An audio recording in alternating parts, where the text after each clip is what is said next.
At Sleep Outfitters Outlet, great sleep is a big deal. Save 40 to 60% every day on every Sealy, Stearns & Foster, and Tempur-Pedic. Queens as low as $249. Customer exchanges, closeouts, and floor samples. Inventory changes daily, so come in for your dream deal today. With no credit needed financing, expert advice, and up to 60% off retail, it's never been easier to get the sleep and savings you deserve. Go to sleepoutfittersoutlet.com for financing details and to find a store near you.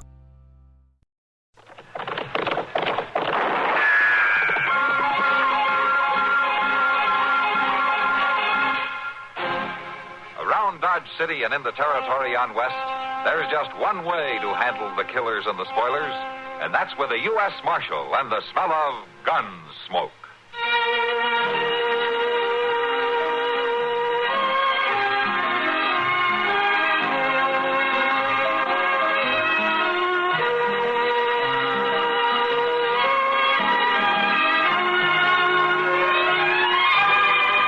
Gunsmoke, starring William Conrad. The story of the violence that moved west with young America. And the story of a man who moved with it. I'm that man. Matt Dillon, United States Marshal. The first man they look for and the last they want to meet. It's a chancy job, and it makes a man watchful. And a little lonely.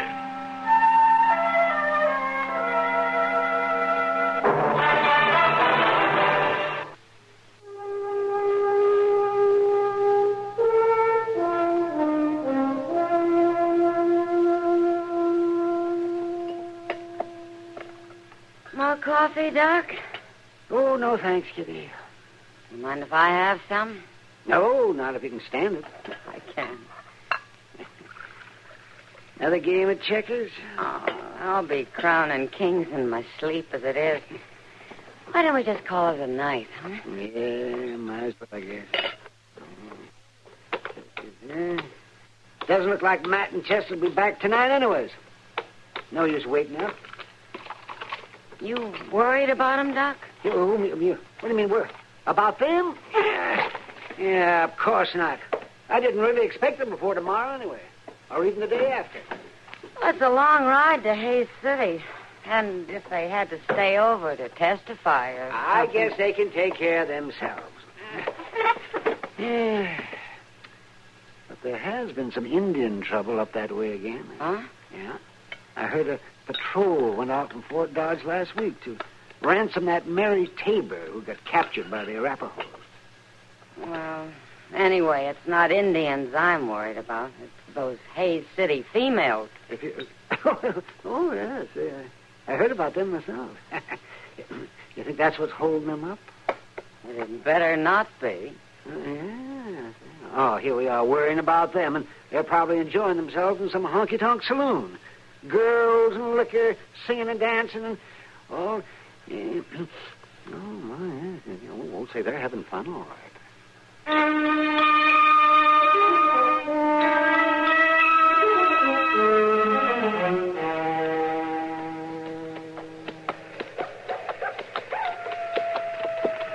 Mr. Dillon, you reckon that's a coyote singing? That sounds like a coyote, Chester. Yeah, but it might be an Indian. Yeah, it might be. What's the matter? Are you worried? No, sir. Just kindly dry. We ought to be about to the river, don't you think? Yeah, any minute now. I sure will be glad to get there. Oh, I ain't complaining, you understand. And you was perfectly right not to camp back there at them rocks. Well, the horses need water. Yes, sir, I said I ain't complaining. You was right to come on to the river, even if it is pitch dark. Only thing I declare I could eat me a buffalo, hide, hoop, and horn. But I'll settle for bacon and biscuits. Wait a minute, Chester. Yeah, looks like we're going to have company at the river. Sure enough. They got a campfire going. Reckon it might be Indians? No Indian ever built a fire that big, Chester. Yeah. What do you think it could be way out here? Only one way to find out.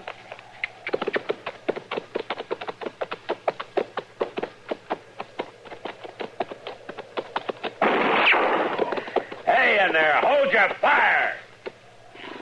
Advance and be recognized. All right. Why, cavalry outfit. Yeah. Come on, let's go on in.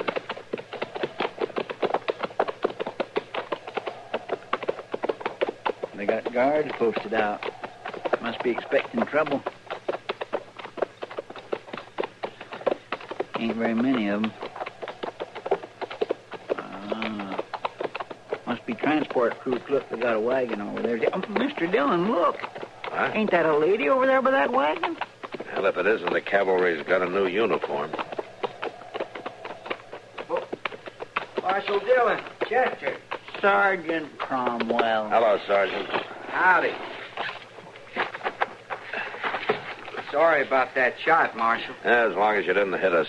Who's in charge, Sergeant? I am, Marshal. Lieutenant Dake. Lieutenant, I'm Matt Dillon. This is Chester Proudfoot. I do. I don't remember seeing you around Dodge, Lieutenant.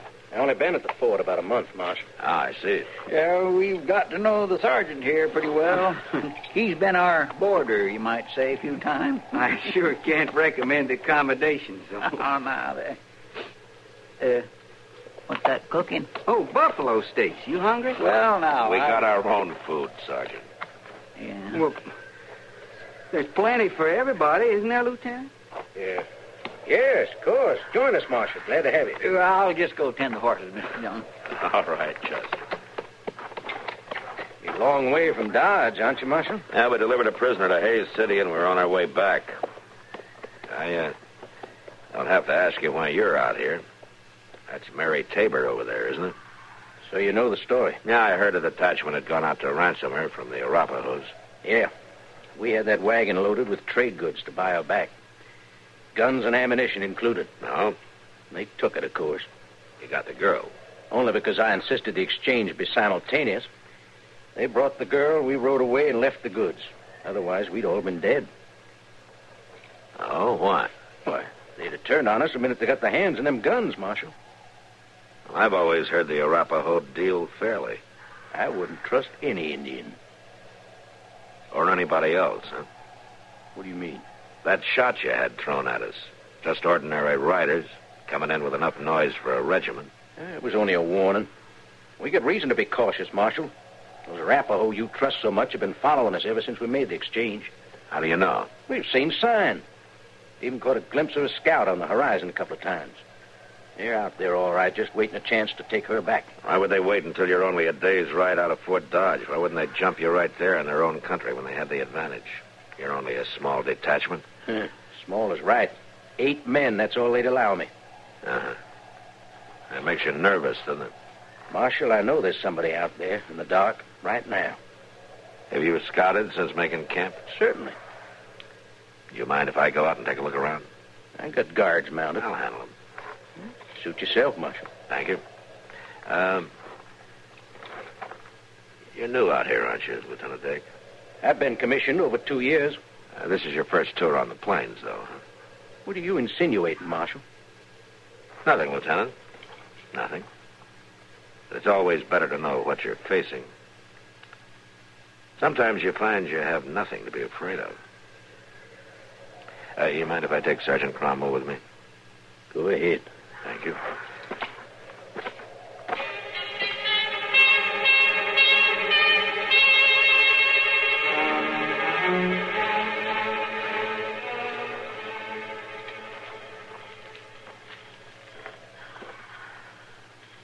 There, Marshal.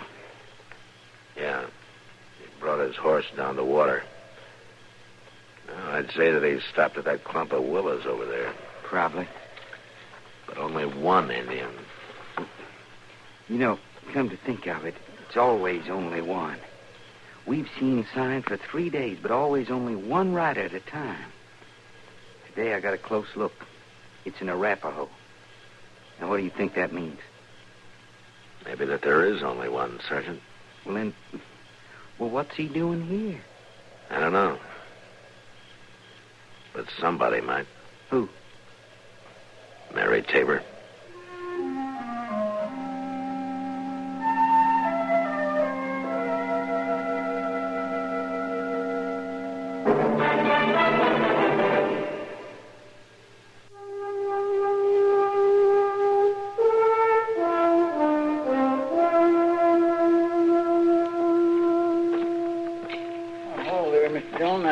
save you some of this buffalo steak. It's mighty good. Thanks, Chester. In a minute, huh?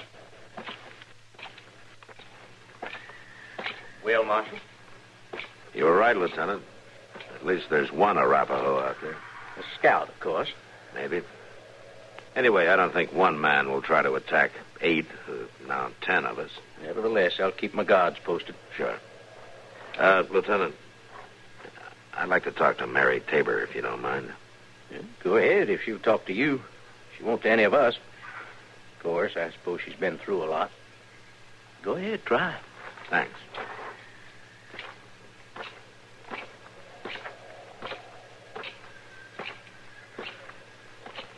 Hello, Miss Tabor. I'm Marshal Dillon. I know. I've seen you around Dodge, Marshal. Now? Now, folks back there will be mighty pleased that you're safe. Will they, Marshal? Well, sure. They thought you were killed like the rest of that wagon train. When the word came that you were still alive, everybody's mighty happy about it. Your father got together that wagon load of goods. I noticed he didn't come out himself. Well, it's a hard trip, ma'am, and he's not too young, you know. Besides, only 8 men were allowed to go into the Arapaho camp. Look, Miss Tabor, your father isn't wealthy. It took almost everything he had to stock that wagon. I'm sorry, Marshal. I don't know what's wrong.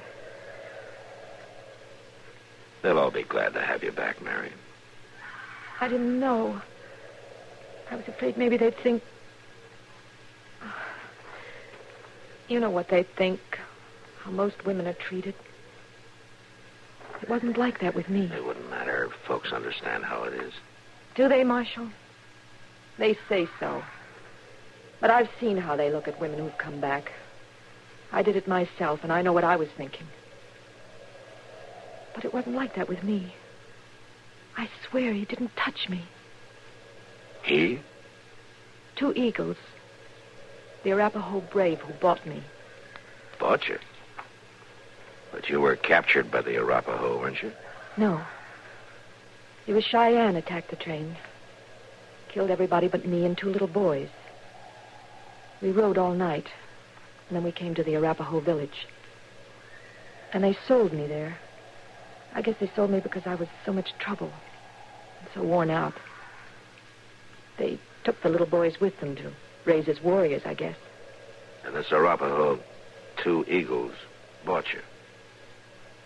For 10 horses. Well, he must have valued you highly. That's a good price. But he didn't touch me, Marshal. I swear it, never in all the 2 months. He treated me fine, just like the rest of his family. Tell me, Miss Tabor, would he have any reason to follow you? Follow me? Yeah, now, here.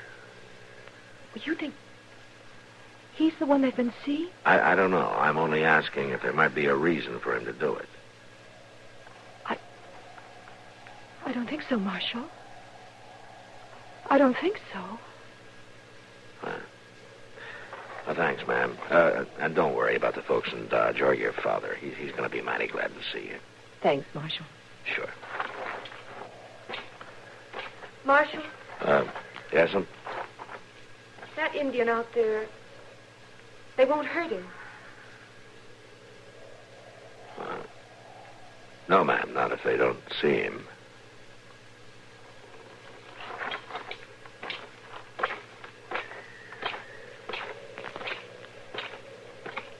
Dillon, your buffalo steak's getting cold. All right, Chester.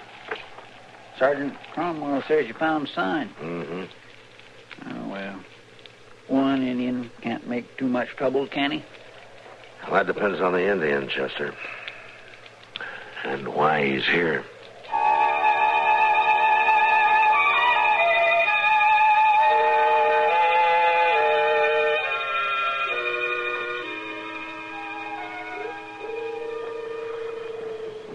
Mr. Dillon.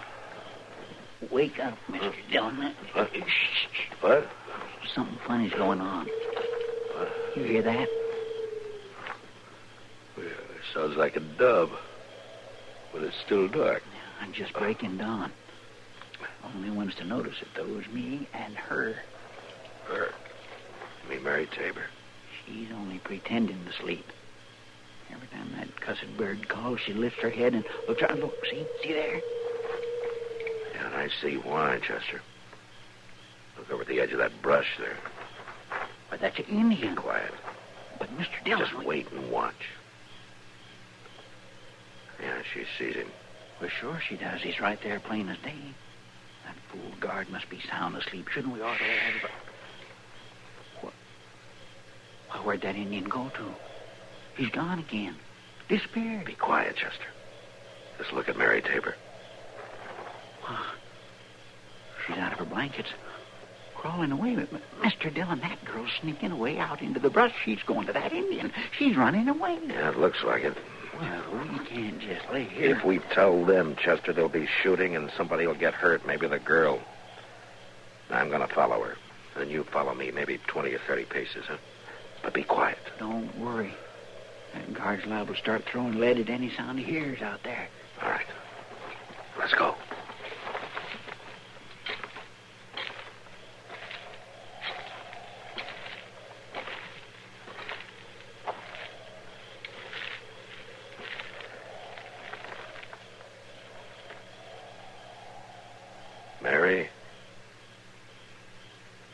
Mary Tabor.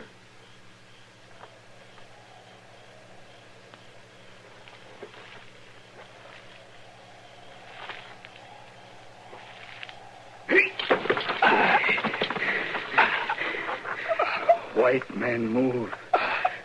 White men die.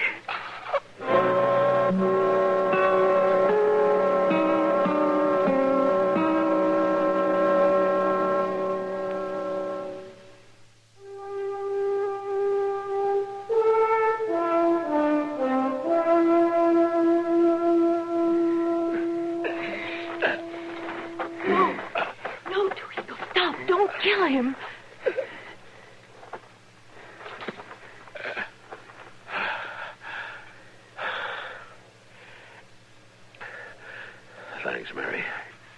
It's Marshal Dillon. He's my friend. Friend. Hold it, mister. I'm right behind you. You let him go or you're a dead Indian. No, please, don't shoot. Then tell him to drop that knife and leave Mr. Dillon loose. Two eagles. Let him go. Friend. Friend. All right. You just keep him covered, Chester. Yes, sir. Now, maybe you better explain this, Mary. Well, I just had to talk to him, Marshal. I had to see that nothing happened to him. If those soldiers had seen him, or if he tried to come into camp... So this is two eagles, huh? This is the man who bought you. Yes. And he's young. Yes. And he's handsome. Yes. And he's come to claim his property. It's not like that. I told you it was never like that. I know you probably won't believe it. I know the lieutenant never could, but he's a good man, Marshal, gentle and kind and good. Do you believe that? Maybe. What do you mean? He's an Arapaho. An Indian. No. You mean he's only a savage? I'm sorry, Marshal, and you're right. There were times when I almost forgot it. And then something would remind me. Something that would turn my stomach. That's the only reason why... You didn't become his wife. Yes. Any of the others would simply have taken me. Especially after they paid 10 horses. That made me his to do with just as he liked. But he courted me, Marshal. Stood in his blanket outside the teepee and sang to me. It was frightening, but it was lovely, too. Do you understand, Marshal? It was lovely, and I listened. I listened. I understand, Mary. And I'm not ashamed. When you tell them back in Dodge, tell them that, too. I'm not ashamed. Mary, how much of what we're saying does he understand? Not much. I taught him a few words of English. He taught me a few of Arapaho. But it was mostly like animals that we understood each other, by the way it was said, by the tone of voice. You should have told Lieutenant Dake about him, Mary. What for? He'd have been all the more delighted to shoot him on sight. What are you going to do? You going to go back with 2 eagles? You know I can't. Then why did you come out here? I told you to warn him, send him back before something happens. Are you sure, Mary? You must have known once he had his hands on you again, he wouldn't let you go. Didn't you know that? I suppose I did, Marshal. And what are you going to do? You mean you'd let me go with him? If that's what you really want. If you're sure. Mr. Dillon? Yeah, I hear him, Chester. Well, they've discovered you're gone, Miss Tabor. There's not much time. Go. Go. How could I ever be sure, Marshal? None of us can ever be sure about the future, Miss Tabor, but you can't fear the future either. You have to decide what you want and then stick to your decision. But if I live to regret it... If you have to question it, Go. Mary, then you're not sure enough. Squaw, come. He's getting Come. dizzy, Mr. Dillon. What are you going to do, Miss Tabor? 2 eagle love. Come. No, 2 eagles. I can't. I can't. It would be wrong. Oh, Marshal, how can I tell him? I can't help you. Goodbye, 2 eagles. No. Goodbye and thank you. Love. I'll never forget you. No. All right, come on. Chester, hold him. I'll take her. Now go on, Peter. Squaw, go. Go that way faster. Oh, it's good for you. Now go on back to your people. Hurry, there ain't much time. Now go on. Get away! Hey, wait, stop!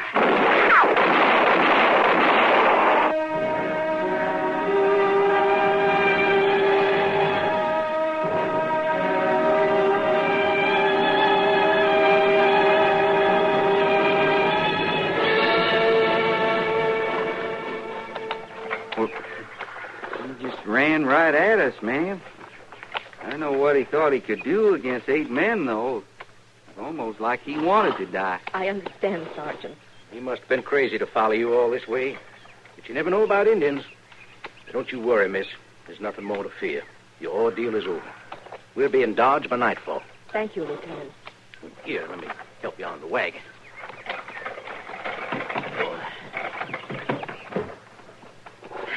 Thank you. I'm sure once you're safely back in Dodge, we'll be able to make you forget all this. I'll make it my personal project to help. Before long, the whole thing will be just an unpleasant nightmare. Will it, Lieutenant? Why, well, yes, of course. Excuse me. All right, men, ready to move out? Yes, sir, Lieutenant. We'll be ready to move out in just a minute, Marshal. All right, Lieutenant.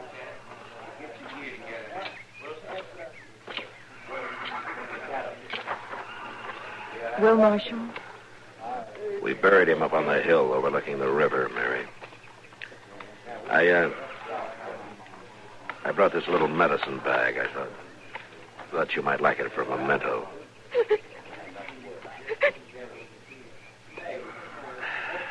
Maybe it all happened for the best, Mary. Someday it'll be forgotten. Will it, Marshal? Will I ever again find a man who loved me that much? That I don't know, Mary. That I really don't know.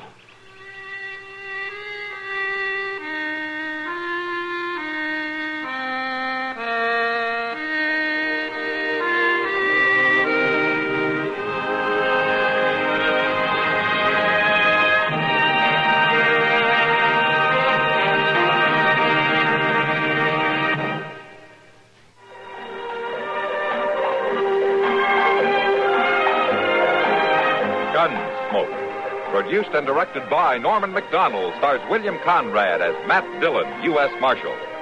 The story was specially written for Gunsmoke by John Dunkel, with editorial supervision by John Meston. Featured in the cast were Gene Bates, Jack Moyles, and Vic Perrin. Harley Bear is Chester, Howard McNear is Doc, and Georgia Ellis is Kitty. This is George Walsh inviting you to join us again next week for another story on Gunsmoke.